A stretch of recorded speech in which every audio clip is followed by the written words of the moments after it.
हम liberty market की दुपट्टा गली में हैं और अभी काफ़ी सही टाइम पे आए हैं, तो रौनक जो है वो इतनी रश नहीं है।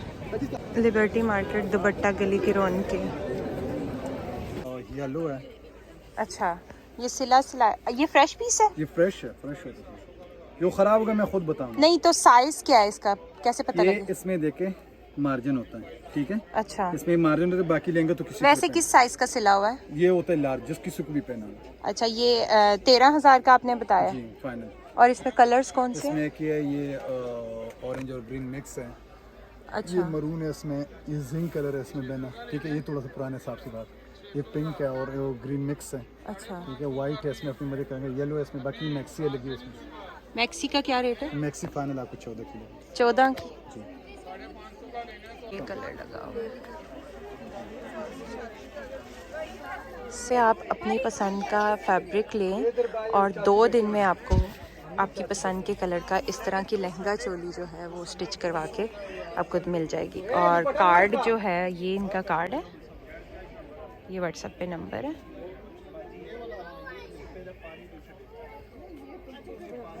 तो जी ये था मेरा लिबर्टी मार्केट का सेकंड डे। और आप लोग सोच रहे होंगे कि मैंने अपने लिए क्या ख़रीदा। तो नहायत ही अफसोस की बात है कि मैं अपने लिए ख़ुद कुछ भी नहीं ख़रीद सकी, क्योंकि हाशिर के साथ शॉपिंग करना बहुत ही ज़्यादा मुश्किल हो रहा था और मैं डिसाइड भी नहीं कर पा रही थी कि मैं मैक्सी बनवाऊँ या लहंगा चोली। और फिर जी मुझे खाली हाथ वापस आना पड़ा और घर वापस आते ही मुझे नज़र आया ये आउटफिट। और फिर मैंने डिसाइड कर लिया कि ना तो मुझे लहंगा सिलवाना है, बल्कि मुझे सिलवानी है एक लॉन्ग शर्ट विद चूड़ीदार पजामा और इस तरह का साथ का दुपट्टा। लेकिन जी अब मसला यहाँ पे ये था कि मैं वापस आ चुकी थी और फिर मैंने क्या किया कि इस आउटफिट की बहुत सारी और पिक्चर कलेक्ट की और फिर ये वाली पिक्चर्स मैंने अपनी मामा को सेंड की ताकि वो ये आउटफिट मेरे लिए रिक्रिएट करे। तो बस फिर मेरी मामा ने ये चैलेंज एक्सेप्ट किया और वो निकल गई फैब्रिक हंटिंग के लिए। तो जी बहुत सारे फैब्रिक देखने के बाद फाइनली मेरी मामा को फैब्रिक मिल गया। ये सेम वही फैब्रिक है, बट इसमें जो है बॉर्डर ऐड है और साथ दुपट्टे के लिए भी सेम वही फैब्रिक जो है मामा ने फाइंड कर लिया था। और अब बारी थी दुपट्टे को डाई करवाने की। और दुपट्टा डाई हो चुका था और अब बारी थी शर्ट की डिटेलिंग की। डिटेलिंग में मुझे ये बाजू पे लगे टसल्स बहुत ज़्यादा पसंद आ रहे थे और इसके साथ साथ जो बाजू के ऊपर पल्स वाली लेस लगी है, मुझे ये भी बिल्कुल एज इट इज़ चाहिए थी।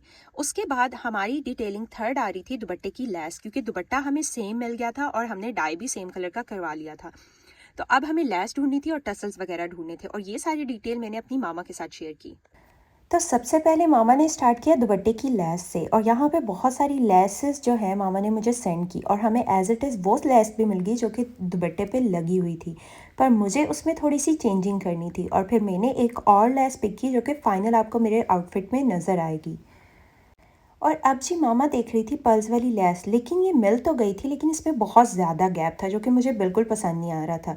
तो मामा ने इसको रिक्रिएट किया और इसको डबल करके कम गैप वाली लेस बनवा के दी और ये लेस काफ़ी सिमिलर थी पिक्चर के अकॉर्डिंग। और मामा को जो टसल्स मिले वो ये थे और ये टसल्स मुझे बिल्कुल भी पसंद नहीं आए। तो मामा ने ये वाले as it is same tassels मेरे लिए खुद बनवाए थे। और यहाँ पे मुझे गले की बैक पे भी टसल्स चाहिए थे टेलर को देने की, और मैंने इस तरह से सारा स्केच ड्रॉ करके अपनी मामा को सेंड किया ताकि वो टेलर को अच्छे से समझा सकें। तो जी अब बारी थी अपना आउटफिट आप लोगों के साथ शेयर करने की। ये आउटफिट मेरे तक पहुंच चुका था और अब मैं अपने आउटफिट की डिटेलिंग आप लोगों को चेक करवाती हूँ। ये सेम वही टसल्स हैं जैसा कि पिक्चर में लगे हुए थे और सेम वैसे ही मामा ने क्रिएट करके यहाँ पे लगवाए और साथ बाजुओं पे जो पर्ल्स हैं वो भी सेम एज इट इज़ वैसे ही लगे थे। इस शर्ट का जो प्रिंट है वो भी काफ़ी सिमिलर था, बल्कि बिल्कुल ही वैसा था।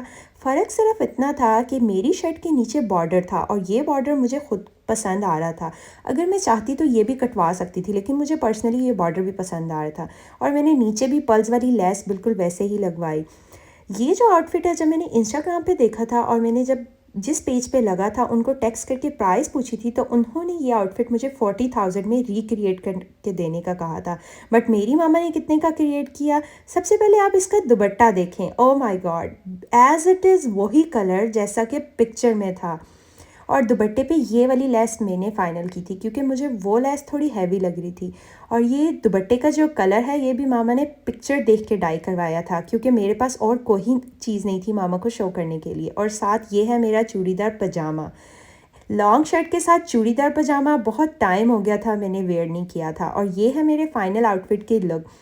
कमेंट्स में ज़रूर बताइएगा कि आप लोगों को ये आउटफिट मेरा कैसा लगा, और फिर मैं आपके साथ इसकी प्राइस शेयर करूँगी। बेसिकली इस आउटफिट को मामा को रेडी करने में बहुत मेहनत लगी, लेकिन प्राइस कितनी लगी, इसकी फ़ाइनल जो प्राइस थी वो हम ये बना 28,000 में, with stitching, with detailing, with lining. और मामा ने इसके लिए अच्छी सी लाइनिंग भी सिलेक्ट की थी, साथ चूड़ीदार पजामा, क्योंकि जो पिक्चर में आर्टिकल शो हो रहा था उसके नीचे चूड़ीदार पजामा नहीं था, सिंपल ट्राउज़र था और मुझे कुछ डिफरेंट करना था।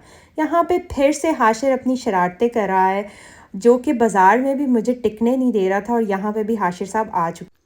और जी ये है मेरे आउटफिट की फ़ाइनल लुक। ब्रांड से तो बहुत सारे आउटफिट इजीली हम परचेज़ कर लेते हैं, लेकिन मुझे बहुत मज़ा आता है ख़ुद कुछ क्रिएट करने का। लेकिन ये आउटफिट मेरी मामा ने क्रिएट किया और मुझे ये दिल से बहुत ही ज़्यादा पसंद आया।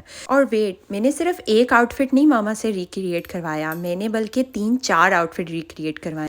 तो अगर आप वो भी देखना चाहते हैं तो जल्दी से कमेंट करें और वोट करें, मैं वो वाले आउटफिट की डिटेल्स भी आप लोगों के साथ शेयर करूँगी।